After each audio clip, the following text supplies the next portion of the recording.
Hey guys, welcome back to the layout. So today I've got another layout update for you. This is layout update number 18.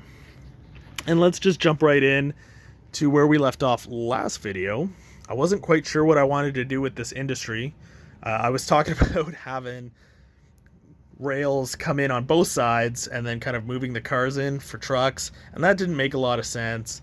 I wasn't quite sure what I wanted to do. I was just kind of chomping at the bit for more industry space. So after I posted the video, Chris sent me a nice hand-drawn picture of what he had an idea of, which is this, which makes way more sense. I can't believe I didn't think of that. So thanks again, Chris, which is go via or go home. This makes way more sense because now you have an incoming and outgoing, or an active and storage. I'm not quite sure what they're called, but it looks great. It's more prototypical, at least I think so. And I still have room for all the trucks and everything, the parking lot and detail that I envisioned. So thanks again. I like that a lot. That's all nailed down, painted, connected, soldered, wired.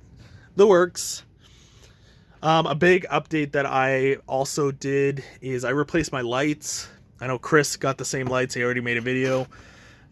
He asked me a couple weeks ago about what lights to get, and we both found these, and I loved them. I thought I'd definitely go for them.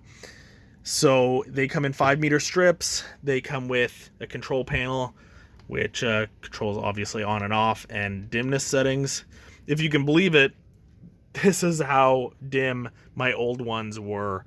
The like $15 ones from eBay that I got, they worked fine, but they were just too dim. Working on the layout, you can see my shadow with the lights behind me. I just wasn't happy, so I wanted to get something brighter. And they were also cool white, and this is kind of a daylight white. They call it. I'd say it's halfway between warm and cold. It's right in the middle. It's coming across a little more warm in the video, but it's a nice balance. I'm really happy with it. So I did the same thing. I cut them into strips, cut the panels off the other 2 strips, and just wired everything together with plugs in between each module, just like my old ones. And I could not be happier. It turned out great. It's nice having it nice and bright. So very thankful about that. Another 2 big changes I made is I extended some tracks here in the yard lead. As you can see, I've got a 4-car train, even with a 50-foot gondola there, and I'm clearing my double slip point rails. So when I first designed the layout and tested it, the Bowser DS441,000s struggled going up the 4% inclines with 3 Walthers boxcars behind it. Initially, I thought it was some wheel slip or just it turns out it was the motor struggling. Well, when I put DCC in, the decoder's able to give it more power. It even has the sound accompany it and throttle up, which is really cool. But it has no problem going up those inclines at all, even with 4 to 5 cars. And the diesel road switcher, the DRS, will I've had 6 cruising around. So it wasn't a big deal. I still used 3 cars as I planned everything, because when I initially planned, I had 1 car industry, a 2-car industry, so you could bring 3 cars, switch this. Same with up here, I had the 2-car industry and the 1-car industry, so you could bring 3 cars and switch this. Later I added this, which wasn't a big deal because it was just 2 cars. Well, when I initially got this kit and plugged it down, it's a little crooked, unfortunately, but when I put this kit down, I realized it could service 2, and there was enough room for 2 pieces of rolling stock. And then, as I mentioned in my last video, my greed took over and I added another spur here. So now I've been running 4-car trains. Well, the yard lead was just a little too short, so I added about an extra 2 inches right from there. Not too much. The ironic part is this was much longer all the way here, and I cut it to make it look better because I didn't know if I liked it all the way back. What do you do? That's the nice thing. You can kind of pick and choose, go back on what you did or didn't do.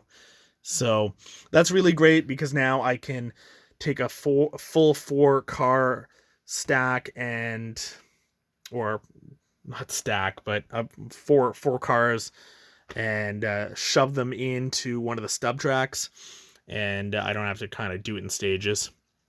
So that's awesome. I really like that. I also extended this track down here.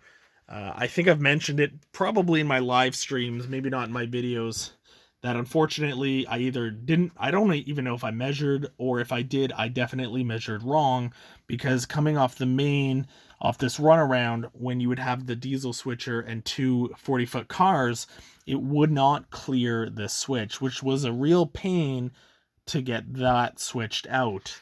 So what I ended up doing is cutting the switch and moving it forward, and then adding about another 2 inches here as well, so that now I can get the diesel road switcher and two 40-foot cars to switch into that. For the road switcher and the steamer, they're a little longer, but that's okay. It's a little more of a challenge. I kind of do those a little differently anyway. So those two engines have, mainline rights. So you can kind of cheese the rules a little bit, but other than that, just some quality of life updates. I got another Rick's magnetic uncoupler tool because I like the other one so much. I think they work pretty good. They're not perfect, but they work a good amount of time, and I like them. This one came broken, unfortunately. I had to re-glue the handle on it, and again drilled a hole, so I've got that one for that, and this one for this one. I also remounted my power bar that controls everything on the layout. I had it underneath, kind of behind the computer that runs like Y throttle and everything. So I had to crawl underneath every time, and now I just bend over and don't even have to get on my hands or knees or anything like that, and do that. Although my curtain isn't all the way. Oh, there, that's better.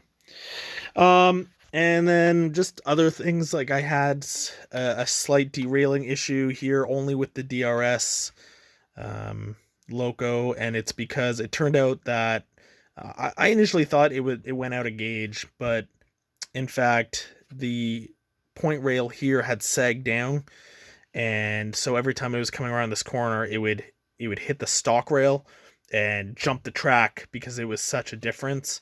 I don't know why it was just the one locomotive that had the problem, but I just kind of shimmied it a little bit, or shimmed it,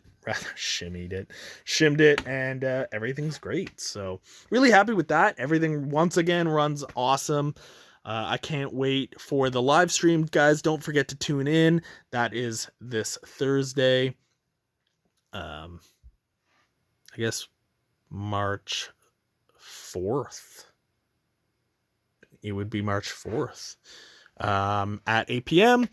Can't even remember the date. I've been crazy busy at work.